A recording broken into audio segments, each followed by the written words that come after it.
You can get a Bachelor of Business Administration in IT management from a high-quality accredited school for under $8,000. You can also do it in half the time as a traditional 4-year degree. You don't believe me? Well, in this video, I'm going to show you how. My name is Leslie, and I'm a college advisor for Study.com. I'm going to walk you through the BSBA in IT management from Western Governors University. This degree is a great option if you're interested in careers in technology like cybersecurity, systems management or analysis, or IT project management. Together, we're going to go over the WGU requirements to graduate with the IT management degree. I've got a degree plan, so you'll see what I'm talking about line by line, course by course. Check out the description for a link to it if you want to follow along on your own or save a copy for later. I'm also going to give you some course suggestions when you have multiple options, along with tips on what to watch for and do. Stay tuned until the end and I'll show you how to get this degree for less than half the sticker price. Are you ready? Let's do it. To start off, this is the entire degree plan that's required by WGU. They have this listed on their website. I've gone ahead and sorted everything into specific groups to make things a little easier to navigate. I also put my recommendations for each course plus alternative options just in case you need them. You do see a lot of transfer courses from Study.com. You'll need to complete these before moving on to WGU. Knowing that and how flexible Study.com is, you can plan on taking the courses you want on your schedule. So if you have a hectic work schedule, that's no problem. Work through an easier course so you're still making progress. And when life allows, jump into something more challenging. I'll highlight what I'm talking about below to give you an idea of what to expect and when to dive in. And if you're already committed to a start date with WGU, don't worry. Reach out to your WGU advisor and let them know you're taking courses with Study.com first. Since we've partnered together, this is a path they suggest to their own students. They'll be familiar with it and know exactly what to do. Okay, so let's get started. Make your own plan while you follow along with me if that helps. The first link in the description is my plan. You can paste that into your own spreadsheet or print it out, whatever works for you. Just remember that we're saving WGU courses for later. Starting from the top, we have your Gen Eds. Applied Probability and Statistics only has one option, Statistics 101. There's a decent amount of math to work through here, but you've probably already used at least some of it. Have you ever flipped a coin to make a decision? That's statistics right there. That said, I don't suggest everyone start here. It's at the top of WGU's map, but you have the flexibility to take Study.com courses on your schedule. I plan to take this after some of your other math courses. There's typically some crossover that will help you with this one, but if stats are your thing, you go right ahead. Second, we have English composition. The two options on Study.com are pretty similar, but I think the assignments in English 104 are a bit easier to handle. Also, it's a few quizzes shorter, but if you enjoy writing, check them both out and pick whichever you'd prefer. There's no wrong option here. Next up, there's critical thinking and logic. You'll use Humanities 201, Critical Thinking and Analysis for this requirement. There are 3 essays related to the quizzes that will flex your critical thinking and analytical muscles. These go along with the quizzes and final exam as part of your total grade. The first 2 need to be over 1,500 words, and the last one needs to be at least 2,500. So keep that in mind when you're planning out your courses, since you'll need a bit of time to write each piece. And here's our other English composition course. We have English 105 and 205, and either works. I'm suggesting 105 as the slightly shorter and easier course for most students. That said, I suggest looking over both sets of assignments to see which topics you'd prefer to write about. One quick note though, English 205 has double the assignments of 105. They're shorter than the 3 for 105, so it's not necessarily double the work. I just wanted to give you that heads up. Applied Algebra also has alternative options to choose from. Math 101 is a great starter or refresher for algebra. If you'd prefer any level of calculus, then check these out. For me, 101 covers content that's more friendly to those who wouldn't describe themselves as math people, but don't overthink it and you'll be okay. For Introduction to Sociology, Soc 101 is your course. It's a little over 100 quizzes, but without projects. This is a great course to tackle on the go with our mobile app, so you can work through it whenever you have a few minutes. It'll make those lessons flow a lot faster. From there, there's a survey of U.S. history. I suggest History 104 because it's the shortest and covers more recent events. This covers Reconstruction after the Civil War all the way up to the early 2010s. That said, History 103 is great if you're interested in the New World exploration up to the Revolutionary War. And if you want it all, History 105 is for you. Did you like having options there? Well, hold on, because we've got 15 for Introduction to Humanities. I always tell my students to look over the alternatives and check out the courses that sound interesting or relevant to their career goals. But if you're just looking for something quick and simple, Philosophy 103 is a great choice. With under 100 quizzes with no additional projects, this course also gives you a good foundation for how to navigate workplace issues. But check out all your options to see if there's something that looks better to you. The same applies for Integrated Physical Sciences. If you already know your preference, just jump right in. If you don't, how does Intro to Meteorology sound? It's under 100 quizzes with 0 labs or additional projects. Just quizzes and a final for your science credit, and it's about weather. I think it's a great choice. And that's the end of our general education courses. When you finish this section, you'll have earned 30 credits with 10 courses. That's a quarter of your way through your degree already. Nice work. All right, ready to dive into the business core? Let's start with fundamentals for success in business. I like Business 100 as a starter to give you a solid foundation if you haven't worked in this environment before. That said, it's a little longer than your other option, Business 121. 121 is awesome if you're interested in starting your own business or if you're thinking about entrepreneurship. Either works, so pick whichever fits your preference. Principles of Financial and Managerial Accounting is the tricky one of this bunch. You need 2 courses to fulfill this requirement. Accounting 101 and 102 are the best intro courses of this bunch. If you have experience, though, definitely check out your other options to see if there's an opportunity to learn new skills. Whatever you choose outside of 101 and 102, make sure that you pick one course from both sides of the "and" here. Thankfully, the requirement for IT Management Essentials is a lot simpler. You'll take Business 303 on study.com. Easy, right? Great. So let's talk about what you need to know about this course. It's longer, with over 120 lessons, an exam, and 3 assignments. The assignments break down into a case study along with 2 papers, analysis, and research. But don't stress, they're all pretty short.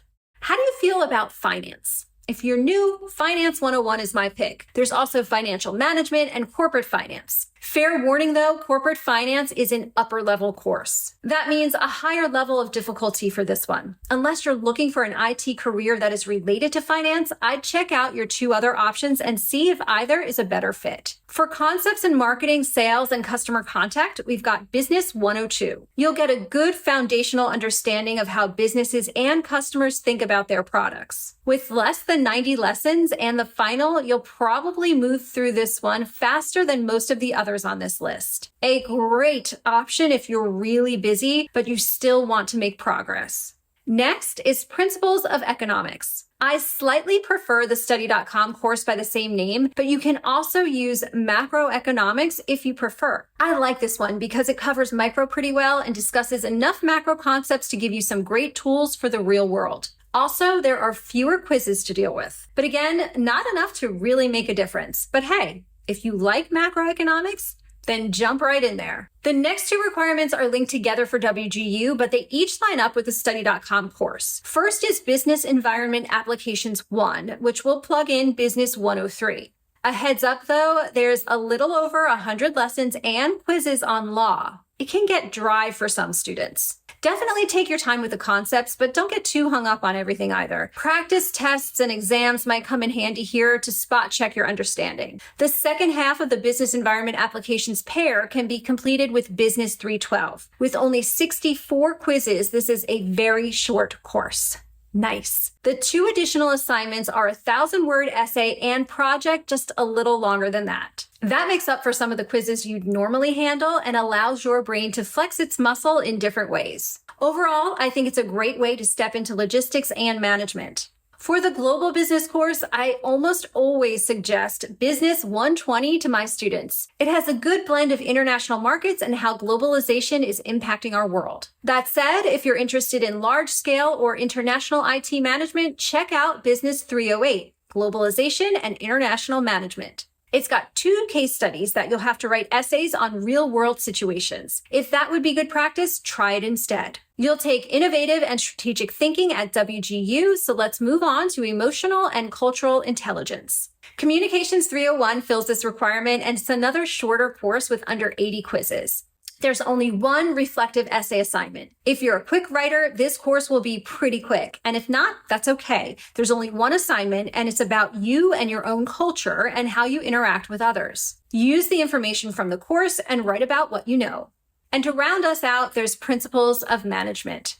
You'll take Business 101. Fair warning that this course is longer with over 130 lessons, but looks can be deceiving and you probably already know some of the topics covered. So try taking the placement test to cut out what you don't need to rehash. If you only take 1 placement test in all of your study.com courses, make it this one. That's the last of your study.com business core courses. You'll take business simulation at WGU after you're done here to finish that section. And the same goes for your IT fundamentals. Both courses will be taken at WGU.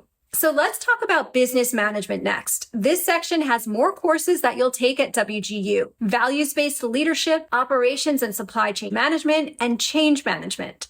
So we'll cover the 3 from study.com. First is organizational behavior. Business 107 is my go-to for this requirement. It's longer than most of the other courses on this list, but it's also a fantastic guide on how to survive and thrive in your workplace. If you're looking to transition into a leadership or managerial role faster, look at Business 307 or Psychology 301, which also work for this. Both have additional assignments that give you real-world organizational situations to problem solve. Whatever you choose, this is a great course to take notes with. The second is project management. Business 311 is your course here, and it's under 100 quizzes. You'll cover how to project costs, collaborate with peers, monitor and report on, and even propose a project. You'll have 2 projects to complete at the end of the quizzes, one presenting information and the other conducting an analysis.